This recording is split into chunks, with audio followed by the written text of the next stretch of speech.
Well, hello everyone, and welcome back to the Costume Co channel. Today we are talking about the new movie Eddington.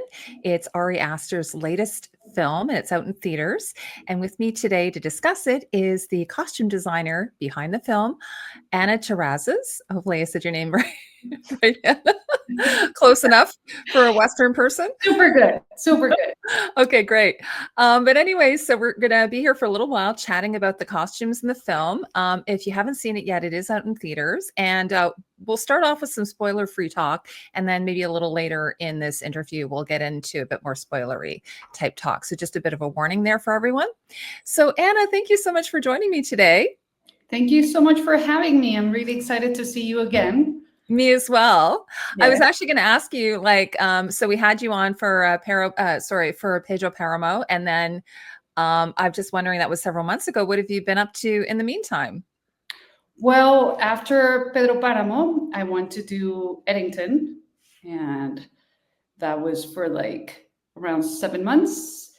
And then, as soon as we finished Eddington, I came back to Mexico to start doing the Todd Haynes film that sadly it fell apart. And I started designing a TV show, just a part of it. And then I kind of took a couple of months off because it was time to be a little bit with my family and my kid. And now I'm back into work. Also, it was a very weird year, I think for all of us are in the film industry. I think like all of a sudden like the work came down a tiny bit. So it was good. Also, I missed working, but it was really nice just to be at home with a kid and sort of reinventing myself. And that gave me a chance to, I don't know, just go to museums and get inspired again for next things that are coming up. Yeah, wonderful. Thanks so much for sharing that. Yeah, I know it's been a really difficult time for a lot of creators that I've spoken to in the film industry, like with the writers' strike and everything. So hopefully things will be on the upswing again, and you have a little bit of time to recharge and rest and be Yeah. re-inspired, right? I love that idea that you go to museums. Yeah, I mean it's you need to find new things. Do you know what I mean? I think it's a very complicated time that we're living in every situation, and I think it is a time for us to kind of slow down and rethink.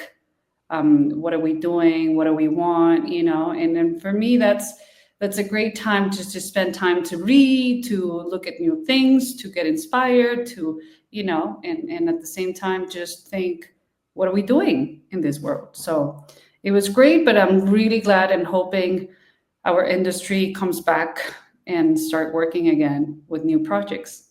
Mhm. We're going to talk about Eddington. So, when Daria approached me about to do this, I was like, absolutely. I'm a huge Ari Aster fan. I had a great pleasure of seeing this in the theater, and loved it. I love all of his work. So, for you, what was your experience like when you got to go see it in the theater? You were telling me a little bit about that. I was invited to the LA premiere, and it was the most fantastic thing that I think I have ever done. I was doubting because I was also working here, but I got to escape really quick for like 3 days to LA. I'm in Mexico right now. And it was just the best experience to watch it in a big screen, to watch it with all the crew. I mean, it was this laugh, cry, anxiety, like everything that, I mean, people that have seen the film, I think they have experienced when they're in the theater. But just for me to really see what we did, it was a film that how we shot it. I was just really curious on how they were going to put together the film. I mean, we got again the amazing pleasure to work with Darius Conji again, and I think he's the most fantastic DP. His work is marvelous. I am more than thankful for Ari. I'm also a huge fan of him for inviting me to do this project and with Elliot. And I think that when I was watching the film, I was telling somebody else the other day that I normally kind of like dive into the work that we did, of the costumes, and I'm always watching like what was wrong, what was good, if it looks okay. And for this time, I just got into the film. Like I completely forgot that was like we did. I mean, obviously we did this film, but it was just I don't know. Like I got immersed into the film. Everything sort of blended together, and it was a great experience. And yeah, I mean, you can really see how in this film it was a crew that worked together, a team that really worked together, that we were talking the same language, that Ari got us together. And it was always talking, always having conversations, always involving the other department, always, yeah, sort of being a family, of Eddington. And I'm really happy with the outcome. And I think it's a terrific film. And please, if you're going to watch it, try to go to the movies because it's a really great experience just to see it in a big screen. Absolutely. And I was going to say, I went into it not knowing anything about it. Like I thought, it was based on a true story. I had no idea. So in a way, I love that I went in not knowing anything about it and had this sort of roller coaster ride of watching it. And the other thing I was going to add is that there were moments where people were just laughing out loud, during certain scenes that you kind of felt embarrassed or uncomfortable laughing during certain scenes, but I know that that was the intention. So it was, very, very funny at times. Yeah. Yeah. I think that's part of what Ari was looking for. It's also like, I think this film is telling us that we need to laugh at ourselves. We need to laugh at what we're doing, and it's okay to laugh and not just to pretend that everything it's perfect and great. And no, we're making crazy things and we're making horrible things, and we really need to sort of meditate in what we're doing, and also look at yourself and laugh about yourself, because I think nowadays we have become this sort of egocentric person that you just like not even think about the things that you're doing every day. And I think that's when the laugh comes, and it's sort of uncomfortable that you're like, why am I laughing? Because it really there's something that really affects you without even you noticing. And I think that's a very genius thing that Ari did. Even when we read the script, when I first read the script, I was like in shock. I have to read it again and again. I was like, wait, wow, okay, let's read it and then understand the meaning of things. And as you all know, I mean, every film, Ari, it's saying a lot of things underneath, that you little by little start digesting those things. And I think that's part of this film. And yeah, it's a laugh. It's also sad. It's also terrifying. Mm-hmm. So it has all those elements that I haven't seen in a film. It's been a long time that I haven't gone to a film to the theater and hear people really laughing and that uncomfortable laugh. And for me, I think that's what we were looking for. Yeah. Well, I wanted to it's funny. I was just thinking about when I was watching the film and I was trying to look at the costumes, but then I kept getting kind of, distracted obviously by the story, which is so great. But I did sort of try to make some mental notes about the costumes. But so when you first came on board for Eddington, and by the way, had you worked with Ari Aster before? Did you know him, or is it the cinematographer you knew? I knew the cinematographer and I knew Anne Roark, the producer. And Okay. through her, that's why they approached me, because they came to Mexico City to scout. There was a possibility that they were going to do it here, and they went to scout to many different places. And when they were here in Mexico, that's when we met. I was actually shooting Pedro Páramo when they came, and they sent me the script, and we had a great meeting with Anne, Lars, and Ari. And yeah, that's how I got into the project. Mm-hmm. So can you tell us a little bit about your creative process? Like, you said you read the script several times, but how did you, what was sort of some of your initial sort of ideas when you first came on board?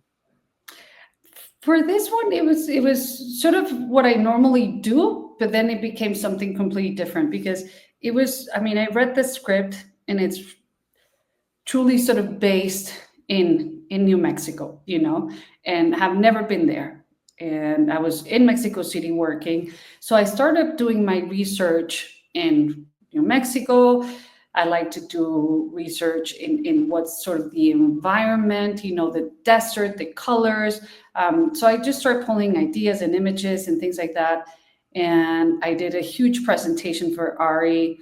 He went back to LA, and then we started going back and forth with all these ideas. And as soon as I got to New Mexico to start the prep, we were prepping in Albuquerque. We sat together. Elliot and Ari had already been there several times, and they're already scouting. They already start working.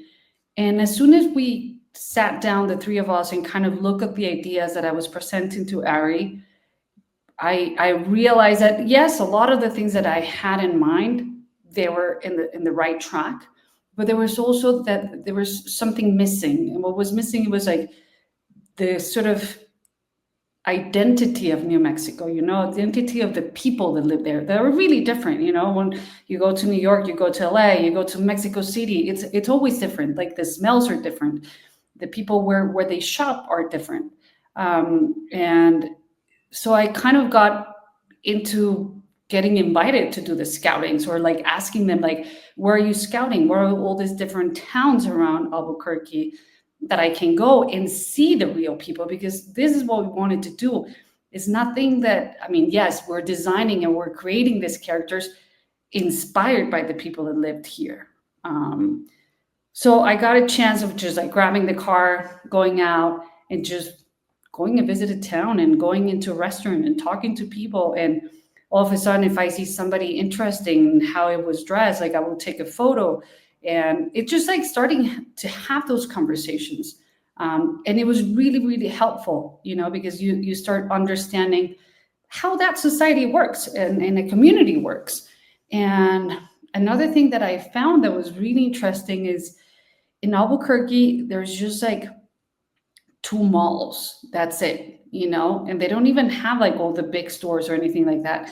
And there's a lot of thrift stores. And that was magic for me, because I think that's exactly what we were looking for, just like how the people dress, they recycle, they put it in the thrift store, you go, the clothes are impeccable. And that really worked for us as costume designers to rethink what we're doing with clothes and how it affects the world, and how we can reuse things. So it was a really great project to do this, and to just go and dive into these stores. And even being in the thrift store, the people that work there, the people that were coming in and out, that's the reality that we wanted to do. And so for me, that was like the main inspiration, when I got there, and I was like, okay, I'm going to change all this. And now this is a new character. So it kind of all started like that. And I think there would be no other way that we could have done this film, because once we got the design and all the inspiration that I'm talking about, it was also to strip down those ideas. And remember that this film, it's supposed to be COVID time, So it's like, okay, this is this community now, but what happened when they were in COVID? So it kind of also was like going back to our own memories of what happened to us, and kind of like also talking to people to what happened to them. So it was a really great combination of all those things, and also an interaction with people to do the research, more than, yes, obviously photographs and inspiration from all over, but it was like more real, more underground. Well, you've answered a lot of my questions already that I had for you. No, that's good. No, because I was going to ask you if there was, a specific New Mexico town. I mean, Albuquerque is, I think, is a larger city. Is that correct? So, were you looking at other little towns that surrounded Albuquerque, and maybe did an amalgamation of all those towns to come up with your look for Eddington? Which, by the way, when I went into this, I was like, I thought Eddington was a real town, but it's not. It's made up, right? So. Well, when I read the script, I thought the same thing. I was like, oh, this is a real town. And then I was like, yeah, it's not. So yeah, it was like all this round of Albuquerque, just like going around and see, and then we shot in Truth or Consequences, and then we went there, and also the people that live there, and to see the town where we're going to shoot, that again, it's for me really important, the collaboration, as I was saying, with the production designer, with the photographer, to say, where are we going to shoot this? Where are the streets? How they're going to look, those streets, because that was a great collaboration as well with Elliot. The streets, if you notice in the film, I mean, there's like garbage all over, it's empty. So that had to do also with our background and how our people were dressing. We really had to be in the same page. So we went there, we scout with Elliot, and also it was a really beautiful thing because we opened sort of like a Google Drive situation that we would like all of us take photos and just upload the photos on the day, depending where we were in Albuquerque. And it was like, Elliot, I saw this, or Anna, I saw this fantastic shirt, So it was really a different way of working in a very, like our small community of Eddington. We were all on the same page in a great family. So it sounded like you were sort of like, working with the production designer. And then I was also going to ask you, because it just seems to be everything seems to be tied in so nicely. So, the setting, the background, like all the exterior shots with your costumes, and then also the hair and the makeup, everything feels like so like lived in and real, So did you obviously consult with all the different departments to sort of give you that really realistic look that you had? Yeah, I mean, it was, that's what Ari wanted, and I think that's what we all wanted, and just to be really real, and that's one thing when I watched the film, that I mean, some of the times you really are sort of aware of the costumes, that what is the actor wearing? What is this? What are the colors? What are like, there's a lot of thought in this as well. There's a lot of thought. Everything is designed. We did the fitting from every background that you see in the film to the main character, because that's, I feel, the only way that we could have done this as well. But for me, what was really interesting, and I'm really, like it fulfilled me, just like when I watched the film, that it feels real, that the costumes are blend in, that nothing really pops out, that you see the reality of a town, that you see a people that you will go out on the street and you will find it. It's not, nothing like stands out. It like blends in. And I think, as you're saying, every department did the same thing, like with the hair and makeup. I mean, we worked together like this, with designing every look for the main characters, but also for the background, just to say, please, when you're going to come, maybe don't wear any makeup, just leave it like that, or just come messy, or like, we had to work together in order to get this reality feeling and what's out in the streets. Yeah, actually, this is a really weird thing for me to mention to you, but I have this recurring dream where I find this secret sort of house within my house. Like I'll go through this door and I'll enter into this like other house with all these different rooms, and they're all really like lived in. Like the beds are kind of messy and there's stuff all over the dressers and everything, and nothing's quite clean. And that was sort of the feeling I got for this, like that people would just drop their clothes maybe on a chair and then get up in the morning and put them back on again. Like nothing felt like, tidy.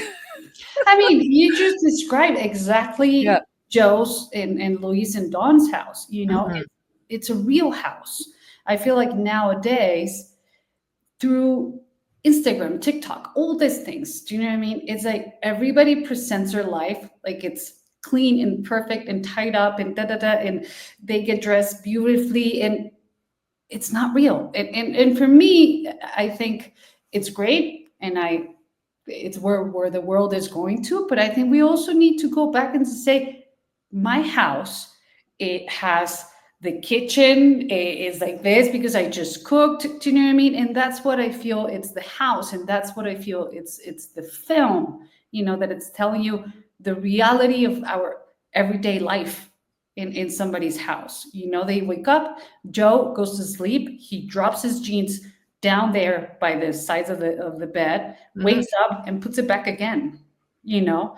And yeah, maybe he grabs a new shirt because it's white and that's the only thing that is pristine, but the rest of it, it's the same. He goes jumping. I mean, Dawn is sleeping in the living room in a couch, Mhm. that they have to actually sort of like jump. I mean, I cannot even explain you what was a house. We couldn't even be there, the crew. When we were shooting, we were outside because we couldn't fit. It was like, okay, let's just go outside because there's no space. And I feel that's the reality of somebody's house, and it's cramped and it's like dirty dishes, but also there's the clothes over there. And then the jacket that I left 2 weeks ago, and that's what really I loved about the film, that you feel it there. Oh, well, like, yeah. So, like, for instance, some of the costumes, like you were mentioning, are vintage, or many of the costumes are vintage. And so even though it's set in 2000, nothing feels like it's in 2000. It feels like it's much earlier. I think there was one shirt that Joaquin Phoenix's character wears. I believe that was from the 80s, like his sort of more dressy outfit, you know? But we didn't want to go into the vintage world, but it was Mhm, just like it was the reality of the thrift stores. Do you know what I mean? mhm. That you find all this mix of eras that I feel it doesn't matter nowadays what you wear. I mean, what Joaquin wanted to wear and if he was aware that was vintage or not. I think it was more about the texture of the film. And yeah, it feels like it's in the 80s and totally it was a shirt from the 80s. But that wasn't our intention to go into the vintage. Our intention was just to go into what was out there in the streets in Albuquerque, in the thrift stores, and how people dress with what they have, because they don't have the immediately going into, I don't know, H&M to say something, do you know what I mean, and get the new shirt of whatever. They go and get a shirt from like $2 in the thrift stores that says the same thing. So for us, that was the important thing, just to try to find the characters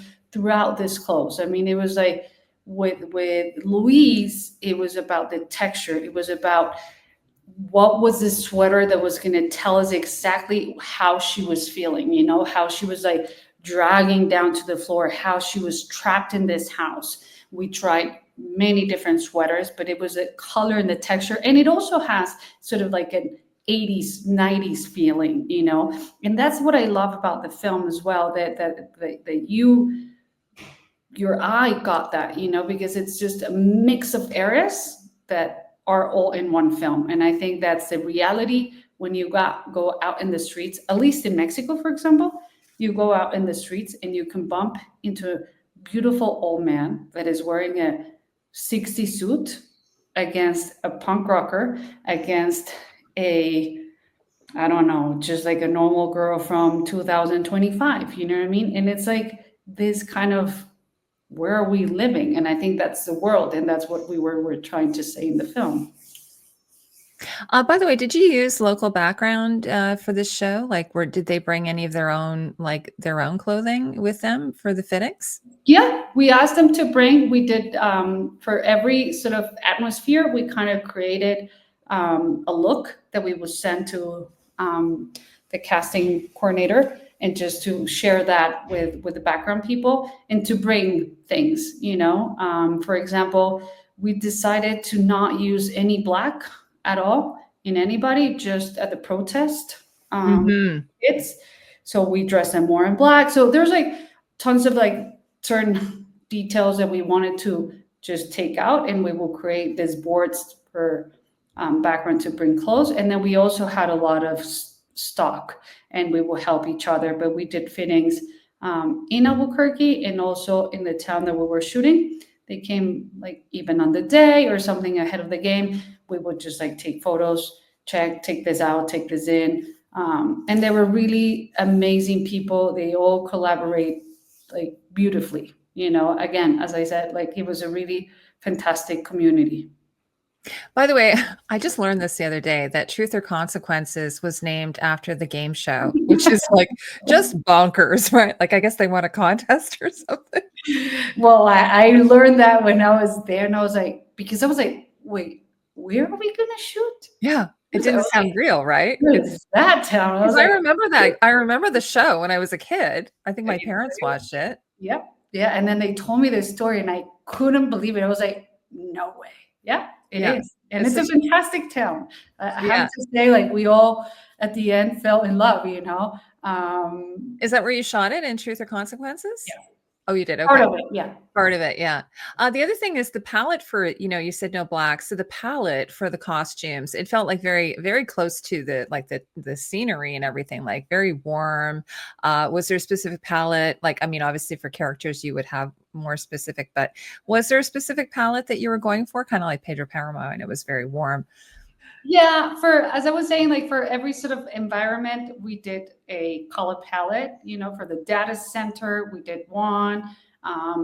For the speech of Vernon, we did another one, and as well for the main characters, we did one. I mean, for Vernon, is really specific. We just went more with the whites, and so it was really thought what we wanted to say in terms of color. And also, as I was saying earlier, I think it had to do a lot of where we were shooting, you know, the town, the fade colors, the dust as well. For me, was like, even though we found, I mean, most of our clothes on the thrift stores in Albuquerque, when we got to the studio, we had to distress them and add that sort of dust that I really wanted to see it, because I feel like for me it's really important when you see a film and then you can sort of like even smell or you can imagine like touching that clothes that it has like that dust. And that's exactly when we were shooting the film, going back to the hotel and taking a shower, it was just like getting all this dust out of you, you know. So that was our intention to do with the costumes as well, and with the color palette. Yeah, I guess like people have to keep their windows closed there because it would just be in your house everywhere, right? Like Everywhere. where I live, you can just open your windows and it's pretty clean and fresh and dry. But there, I can't even imagine. And even just looking at the landscape, like, you go sit on your deck and there's just this beautiful, like, I don't even know what you call it, like just sort of like little, little local plants, just little grasses growing out of this, just basically dust bowl kind of thing. Well, for me, that was really. I mean, you just said something like the landscape. It was something that I've never seen. You know, new vegetation, like new plants. I was actually taking notes everywhere I was. I was like, wait, how does that come out? And how is this so green? Like if it's so dry, you know. And also that was another thing, like the dryness of the place. Albuquerque and all New Mexico, it is super dry. I mean, even the clothes get like static, like Oh, yeah. crazy static. And I was like, what's happening when I got there? Like even just going into the bed, like all the static of the sheets. And then I learned it's like, oh, it is because it's so dry. So we needed to take that into our costumes as well. Wow, that's so fascinating. Now the other thing is, I'd read that you collaborated with the main cast on some of their looks. Like I think some of them even, sent pictures to you ahead of time. Is that true? What was that process like for you? Yeah, I mean, it was a beautiful collaboration. Normally, again, I also send them the presentation and ideas and all the concept drawings that I have been working with Ari.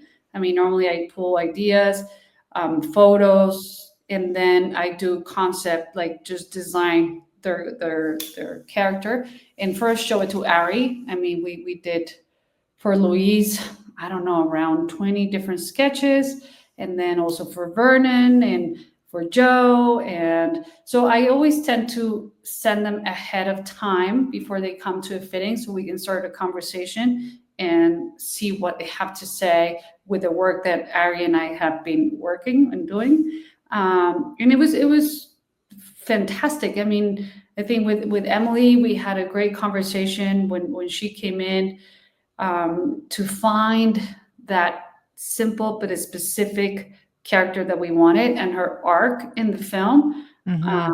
It was great. I mean, I think we were both in the same page and we worked really nice. And even the colors, we were in the same thing. She was like, yeah, I want this sort of sad color at the beginning and dragging, and then towards the end, the pink dress. And same thing with Vernon. It was that we had like, I remember like maybe 3 Zooms or something, and then we would just send photos, and he will send me photos of things, because it was hard to find his character. We went first like very sort of, yes, a spiritual leader, but more vintage, and then we went to Mick Jagger, and then we went to, so it was all this, we were all over the place to try to find what we really wanted to say with Vernon's character. For Yeah, that, and also with him, I felt he's kind of like an unreliable narrator. Like I didn't really believe anything he told us about his backstory. Is like, how did you approach that with him? Like he's a sort of a cult leader, but I kind of felt like it was all a big lie, everything that came out of his mouth. I don't know if yeah, you I mind mean, that. it's inspired in all these spiritual leaders, that there are nowadays. That, Yeah. I mean, everybody does do you know what I mean? But Mhm. I do believe a lot of them, they're saying nothing, Mhm. and at the same time, they're saying nothing, and they have a huge crowd of people that follow them. So something they need to have, that there's people that are attracted to them and following what they're saying, But I do feel that he comes from that place that he just mentioned. Like it's something that it kind of like a Well, he's snake. extremely charismatic. Extremely, Yeah. I mean, and is the opposite of Joe. He's Oh like yeah. here. And one thing that I found really interesting for me, I think, like the 3 main male characters, they're people that are approachable. They want to be approachable, they want to be open to the people, in a different, all of them, very different personalities. But Vernon comes in, and it's like immediately you want to talk to him, and you want him to listen to you and to listen to your problems, and it's the place that you feel confident. And then that's how we got into like, yeah, I mean, if I were to show you all the concept drawings that we did, I mean, even in the hair, we worked so much with the hair department just to say what's going to be the hair and how that's going to be with the look. So all these things, again, it has to be a collaboration. Now, I have some pictures that you sent to us. Is it okay if we go through a few of them? Like Sure. I've got some of these character, like I guess you call them costume concept artwork. Yeah. That's the correct term for this. Yes. So we have these different characters. So this is obviously Joe, who's Joaquin Phoenix, and so this is his sheriff look. Do you want to tell us a little bit about this? Yeah, for him, we arrived to this concept because we debated a lot if he was going to be in the same uniform, in the beige and the green pants. But he was a sheriff, and we got inspiration from a lot of sheriffs around, the towns of New Mexico. Each sheriff dresses differently, so we had that license of really change him. And I know when I was talking to Joaquin and to Ari, they had already scouted different towns, and Joaquin really loved to talk about this sheriff that dresses a lot like how we dress Joaquin, even though the other one was more cowboy. So we changed a couple of things like the Mhm. boots and the belt, but we left also like the shirt, that it's always a pristine sort of white shirt. And that was because of 2 things. One, inspiration from the original sheriff, and 2, because we wanted always to have the white shirt for Joaquin that pops out of all of them. And then towards the end, that becomes a little bit more dark, the film, and we go into night. It was the only white spot that we would wanted to follow throughout the persecution, and to really see and put a more real and an explosion of what was happening to him, and show the blood and show the dirty and show the craziness that happened in the film. So that's why we ended up to just go with a white shirt. And for the hat as well, we tried many different hats, and this, it gave him a much more that like approachable look. And even we decided to change the boots, the cowboy boot, because it was immediately when he was putting himself in a cowboy boot, it was another character. It wasn't Joe. It wasn't this grounded sheriff that really cares about at the beginning his town, and then a lot of things happen. I won't say it for the people that haven't seen the film. So that was like the main inspiration for Joe's character. Yeah, and also you have him in a white hat, which is interesting. So he really thinks he is the good guy, Yeah.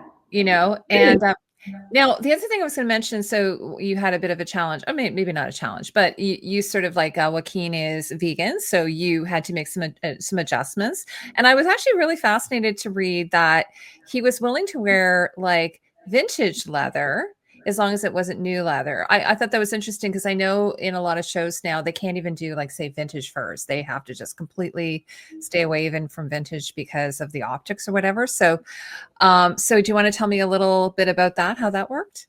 Yeah, I mean, it was when the idea of the cowboy boots came up.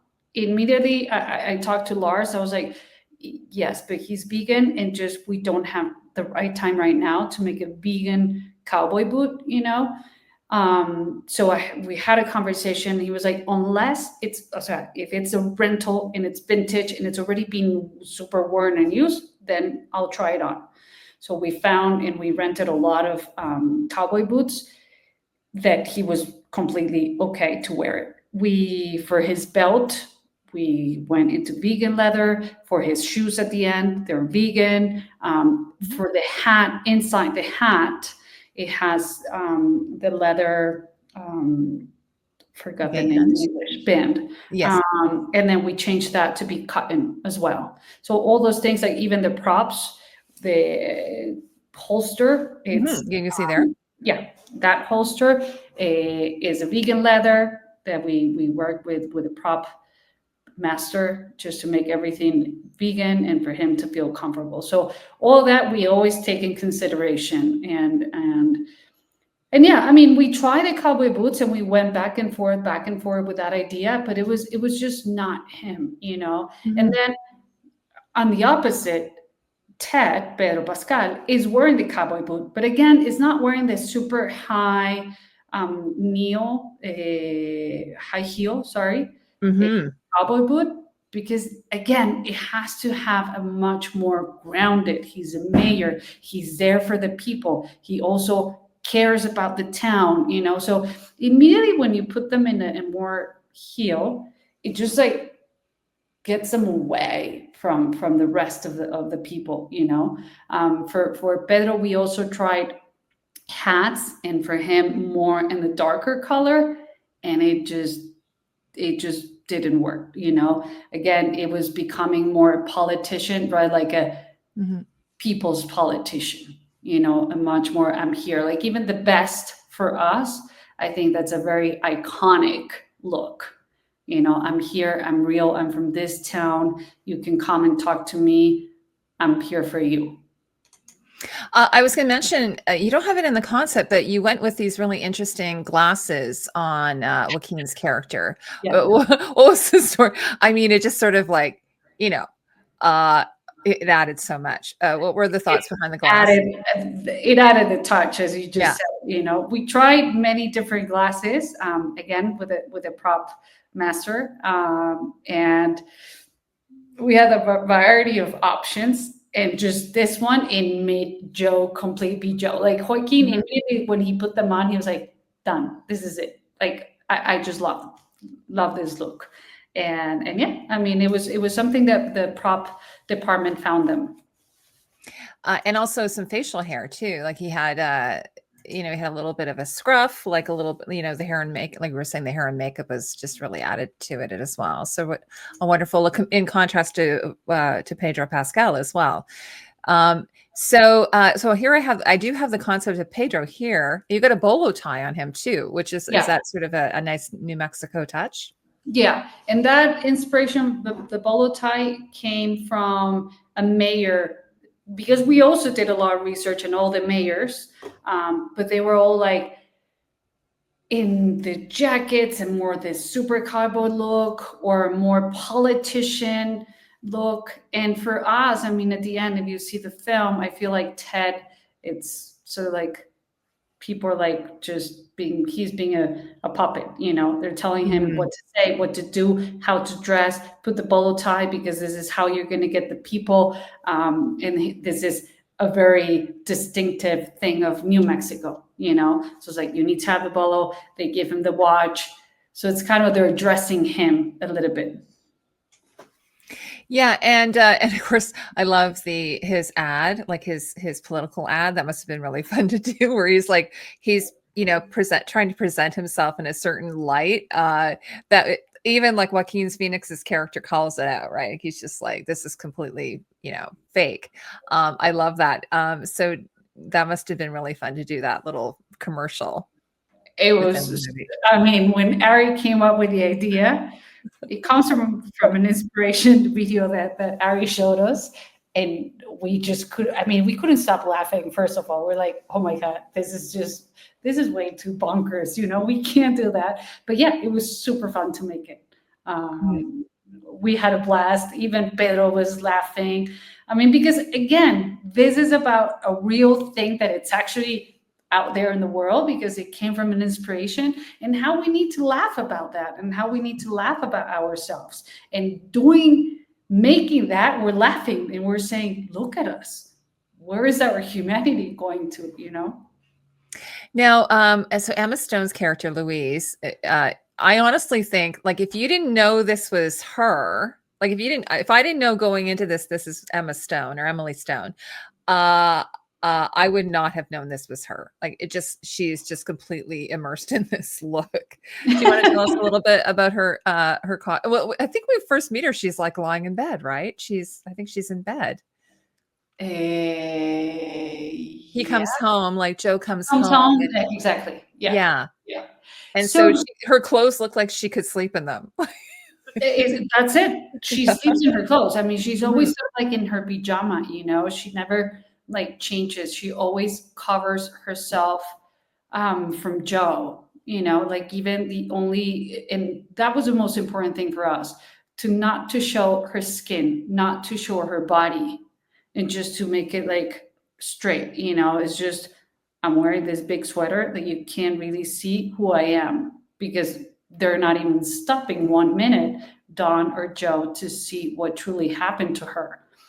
They have just created this Louise and protection for her without even seeing the reality, even though they both know it, sort of.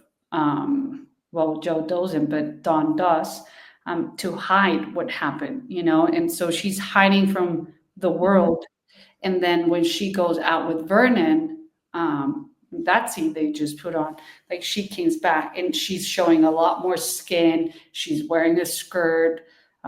She's open to Vernon. There's somebody that is like really listening to her. That's what I was saying earlier. Like at the end, he's like a beautiful, uh, enchanting snake, Vernon, that really takes, Mhm. you know. And there's this kind of already understanding and how Vernon kind of wears a little bit of the same texture that Louise's wears in the sweater. You know, it's like this sort of Yeah. knitted things in crochet. And that has to do a lot of the artwork that Louise's does in the film, all the dolls, that had to do also with her costume. You know, whatever she was wearing, she will pull out a tiny bit piece of fabric and just make one of the dolls. Ah, And yes. then once she goes with Vernon, when she's pregnant, how she reveals herself. You know, she's like cuts her hair, her arms are out, she's tattooed, she found freedom and she was able to finally speak out. Yeah, I've got this other picture of her here too. Also, one of her thick sweaters she's wearing. That's a sweater that I'm talking. You know, it's just like Yeah. it's here, and the only thing she always kind of like pulls the sweater down, so you just see her fingers. Mhm. because those are like the important things, because she's making her artwork. It's the only way to express herself. And there's some of her dolls behind there. Yeah. She even has a sheriff doll, it looks like. Um, I was reading that you actually sent some fabrics and things to the props people to help them like make the dolls. Was that true? Yeah, actually, yeah. I mean, we had to collaborate. The dolls were made. Ari designed all the dolls, what he wanted, and we were finding the fabrics, and it was a collaboration with the art department, just to find whatever they were finding fabric wise. They will send it to me, or vice versa, just to be in the same page of the things that she was making. The dolls were made with an amazing crew, actually here in Mexico City. That is a crew that works with me, and they asked me if I knew somebody that could make these dolls, and they immediately got on board and worked with the art department together and did this all fantastic dolls. Even the snake, at the end, they did. Wow. Yeah. I was thinking they should actually launch a line because I think they would do very well. I think so They were too. I really was telling my fascinating. friend, I was like, "Are you ready Yeah, to start making thousands of those yeah. dolls?" Yeah, and she also does sort of like sculptures and stuff too, like I think like bas relief or something. Yeah. Like, yeah, very, really, really cool. I just love Ari's brain. It's just so interesting. And yeah, I mean, this is a question that Ari will answer to you. All those dolls, what are they trying to say? Well, there's a Mhm. meaning of all the dolls, and yeah, when I was looking at all the drawings of the dolls, I was like amazed, mesmerized. I've Mhm. never had that imagination in my head. Just Ari Aster is the only person that can do this, and I really admire his way of thinking, his way of creating. I cannot be more thankful again to him. And then so I've got a couple of other characters. So Vernon, we've touched on him a little bit, which is, this is really hard because it's Austin Butler and, he's like in Dune and he's in all these big properties. So so for instance, I noticed the haircut you gave him or the hair department gave him is a little bit, one of the things I liked about it is that it sort of covers his face a little bit. Yeah. Um, but yeah, so you wanted I was telling you, Anna, when I was watching this movie, I was trying to like let myself be immersed, but I kept looking at this shirt. I was like, what is with this shirt? It looks so cozy. Do you want to tell me a little bit about this? Look, this is when we first meet him, of course. Yeah, and this is, you just said the word. It needed to be cozy. It Mhm. needed to be something that you wanted to touch, Yes. something that you wanted to be part of it, And again, it's already a relation that he already has with Louise, with the textures that Louise is wearing at the beginning, with the sweater that you showed earlier, Mhm. because then at the end he wears a white suit. But for this one, it was like the first time that he comes to Joe, you know, and that, I mean, I think that scene is one of the most amazing things, that Joe is speechless of what he's seeing in front of him and how he sees this relationship that already started, and when he goes into the house and start watching, looking at the dolls and the artwork of Louise, that's where we wanted like this texture to be, that it's already part of Louise's life. Mhm. By the way, I'm kind of skipping around a bit here, but we were speaking about Louise and Joe. There's another sort of flashback scene to their wedding, which has to be one of the saddest weddings. Like I said to my husband, I'm like, this is like so sad. Well, first off, because I at the beginning I was like, sorry, why is Louise with Joe?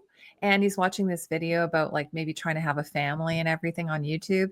And I was like, that is like the saddest wedding I've ever seen. So that must have been really interesting to do that wedding. Were you going for this sad wedding, like almost? Yeah, well, we were just going for like what is it the simplest, and they Yeah, just pull it out in 2 seconds. Like like a that's church basement type wedding, or exactly, I'm not exactly. sure. Yeah, and then the guy with a harmonica singing to them. No. But I think it's all that. It's like it's all to laugh and to say it Mhm. is sad. It is sad because none of, I mean, Louise is obviously not there. No. I mean, So Joe was probably thrilled. yeah, he is. Yeah, he's absolutely thrilled to be Yeah, marrying yeah. Louise. No, Uh, we actually even did a dance and the whole thing that is not in the film. oh, no way. That would have been Oh painful. my God, it was just, yeah. But we were again laughing. Oh my gosh. Yes, of course. Yeah. And then of course Dawn. And by the way, I was gonna say Ellie Deidre O'Connell. Oh, amazing actress. Oh, Love her so she's much. She was fantastic. in the Penguin, just adore her. So what was it like to create her character? And of course, I have a spoiler here. Quite the transition in her character from mom of Louise. Oh yeah. Oh yeah. Mhm. To the last scene of the film. Yes. So I think actually, well, this striped shirt she's wearing, is similar to this one here? Well, she's wearing a striped shirt of sorts here. Yeah, yeah. So for her, we talked a lot with Deidre and with Ari that she moves into their house. She lives in the couch, but at the end, she's still being the mom, Mhm. And I think like she's the mom of both of them. And she's the one that wakes up early in the morning before they wake up. She puts herself together. She's ready with the coffee, like a mom, because at some point we're like, well, maybe she's already like still the same as Louise in the pajamas. And no, Dawn really is there for them, really is there for being a mom, Mhm. protective mom. And then we did several fittings with her because at some point, and I have to be honest with you, she was giving us a very sort of the way that we were dressing her, like she kept saying this thing that I would laugh always. She's like, I'm a New York painter. Look at me. And actually she was like that. Like it Yeah. was like, no. And so we had to do many feedings to bring her down and to Yeah. be more New Mexico or like a simple mom from XYZ town, not to feel the city in her, just to feel like it's a normal town. They go out. Actually, the blouse that you showed earlier. Well, this blouse is when they come into the house, not this one. Is in the when they come in with Vernon. She's wearing Oh, that. this one, where I had a Yeah, picture in of her that one. here. Here she is here. Yeah, that's Yeah. that blouse. Yeah. Yeah. And she's like this strange sort of conspiracy theory, watches a lot of YouTube videos and she's the one who basically discovers Vernon, I think. Yeah, she's the That's one right. that introduces Vernon to Introduces, yeah, Louise. Yeah. to Louise. Yes. Yeah. Now lastly we have Lodge, who, starts the movie out. He's sort of like, and by the way, Clifton Collins, I've seen him in he was in Westworld, wonderful actor. So he's I was kind of like, okay, I feel kind of nervous for him. I could sort of feel something was going to happen. So do you want to tell us about his outfit? Obviously he's an unhoused person. He's a fantastic, fantastic actor. I have to Mhm. say that immediately that he gets into character, forget about it. He's gone. You know what I mean? He's Wow. there. He was Lodge. He was not Clifton. He's Lodge. Wow. Even like he's shoeless all the time.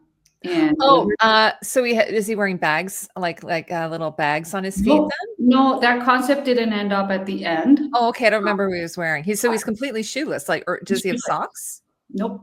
And he didn't want to wear anything. I mean, at some point, like we were shooting at night. Obviously, we had to create some stuff for him at some point because it was just dangerous. But he Mhm. wanted to Yeah. be most of the time barefoot, and he will walk out just rehearsing bare feet. And yeah, I mean, I think he's a terrific actor that really gets into his character. And for him, we also worked a lot with Ari in who was this person, and I couldn't finish the design till we had the face, till we had the actor.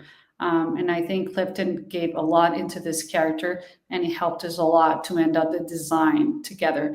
And it was also like a very, yeah, a houseless people. and how it is so different and everybody's so afraid of him, and just like the dirt that he has on, everybody's like step away instead of sit down and say, what do you need? Do you need help? Yeah, and it was interesting because through the, because we're in a pandemic, it's a completely different perspective as opposed to, because they're thinking, oh my gosh, like, he's at our door, he's trying to break in. What if he gets in? He's going to make everyone sick. As opposed to he's just an unhoused person. Maybe we need to, as a community, find a solution here, right? By the way, like, is this me? But did he make goat sounds? I was like, kind of thinking he thought maybe he was a goat. No, I think that was you. Well, maybe ask him, but I don't think at the so. beginning. So I thought maybe there was like you kind of approached him, but there must have been an incredible amount of breakdown you had to do on him and on his costume. Yeah, I mean, he was hours in the chair, and just once I'm saying to you, like once he was in his character, it was gone. It was just like it's him, and that's, I mean, you just said something really interesting. Yes, it was COVID. Yes, it was 6 feet away, but I think that's part of this film. What it's trying to tell us, I think, is it didn't start with COVID. It started a long time ago, and it just getting worse and worse every day. It's like we don't stop and look at the other and what are the needs of the other, and just to say, hey, as a community, we need to do something instead of closing the door into somebody that needs help. And I think, yeah, there's a lot of things in this film that I think people don't want to talk about, but I think it's the time to talk about, and I think that's why making this film for me was so important, when I read the script and till today. Anna, are you okay if I ask one more question? Because I know we're kind of pretty much at the time. Sorry, Daria, is that okay? Yeah, absolutely. Oh, okay. So no, I just wanted to talk about the last portion of the film, the final third of the film, and this is where we're going to have spoiler alerts. Things kind of go really bonkers, go off the rails. I remember sitting there going, "Oh my God, what is happening here?" Wow, this is a totally different film than I thought it was going to be. That was sort of my experience from it. So you have a lot of violence, you have a lot of action, and even though there is violence at times, again, very funny. So what kind of challenges did you have to do that? And also, I know you mentioned the white shirt being, for shooting at night, but what challenges did you have either for shooting at night, but also all of the blood, the gore, blah blah blah blah? Yeah, I mean, the challenges with this scene, I mean, it all started for every department. It was a challenge, the terrain that we were shooting at night, shooting in the desert, shooting with cold. It was pretty cold over there. Doing all the multiples, working a lot with stunts, working with a lot with, again, the makeup and hair department, just the blood, where it comes from. I think this whole sequence had a lot, and it was everybody, I think we were afraid of getting into that. We're like, oh my God, how are we going to do this? And to keep the continuity of Joe's character as well, because it's something that we really had to be really focused on what was happening into the shirt. We have multiple shirts. So it's like this happened in this scene, and then this scene, and then he gets shot, and then the blood, and then, so it was like just to continue that and not to make one error, and just to be really on top of it. I had a fantastic team. Jerry that took care of Joaquin, that followed his continuity, was fantastic. Jerry Santana. And yeah, I guess that was just a very challenging sequence for all of us. But yeah, it's bunkerous, it's violent, but again, it's not far from what we're living in this world. I know. And actually, by the way, like I was like, I could not tell when Joe when it was a stunt versus whether it was Joaquin. I was like, because some of that was like crazy, like going down, like just, scaling down the sandy hills and things like that, like just running in terror. Like you could really feel that sort of that tension, right? And, but just, it was just like it was absolutely crazy. But anyway, I want to just commend you so much on that because it was like flawless. I was just like so immersed in it. I actually want to watch the movie a second time. A lot of people actually on Reddit have talked about Eddington, saying it's one of those movies you really need to see a second time, because the first time you sort of look at it in one way and then you just sort of are surprised. So you kind of, to get all the nuances, all the subtle sort of messages that maybe Ari is sending or maybe not sending. So I definitely think it's worth a second watch if you have seen it. I want to see it again. I really do. And I think you're completely right. I mean, you need to watch it again. And yeah, that scene, I mean, when he's like just tripping down. Oh, it's crazy. So did you, that was a stunt, or that was Joaquin doing some of it, or yeah. Amazing. I couldn't tell. I honestly could not tell. It is really, really well done. Like I said to my husband, is that Joaquin doing that? Oh my God, that's crazy. It's a combination. But again, like working with stunts, I think it was a great team. We help each other. For that, you need to work super close. It's like, what are the protections? How are we going to hide this? There's always a challenge. I mean, in hiding protections for stunts and not to see it and to be real, and also to feel safe, not to happen anything to anybody. Of course, yes. So you want it to be movie magic. You don't want it to. You want to be hurt in the process. Exactly. Well, Anna, I want to thank you so much for joining me today. And it was such a pleasure having you back. And I just love talking about this movie. It was really great. And did you, like, I know you mentioned earlier in the video that you are possibly working on something currently? Yeah, I'm working here in Mexico City with a director named Carlos Lopez Estrada. He co-direct Raya, I think it was, and it's a beautiful film, the opposite of Eddington, because this is like a love story. Oh, nice. Okay. Yeah, and it's great. I mean, we're in prep right now and start shooting soon. And yeah, happy to be working again. Mm-hmm. And actually, I have another Mexican designer that I'm interviewing next week. So I was just like, it's wonderful to see the Mexican film community thriving so well. And actually, Guillermo del Toro, I'm in Toronto. We just gave him the key to the city, and my husband's like, "Well, where's the front door?" And I'm like, "I don't know," but anyway, it's just wonderful. Yeah, it's fantastic. Yeah. No, I'm super happy of what happened, what it's happening in Mexico. There's a lot of designers, a lot of directors, photographers. There's a great community down here of this film industry. Well, thank you so much again. And anyway, it's such a pleasure having you back, and hopefully you'll come back another time. Thank you so much, Heidi. It was lovely talking to you. Please go and watch Eddington. And watch it in the big screen. Yeah, that's where it needs to be seen.